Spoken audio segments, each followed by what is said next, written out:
Hello everyone, in this video I will show you how to put ask me a question on Instagram.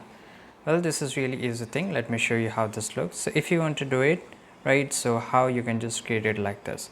It's really easy. You have to click on this plus icon here and then you have to scroll down, swipe down, go and click on create, right? Then you have to, select this, for example, tap here, and once you're here you can change the color, right? So let's say I will just like this rainbow color here.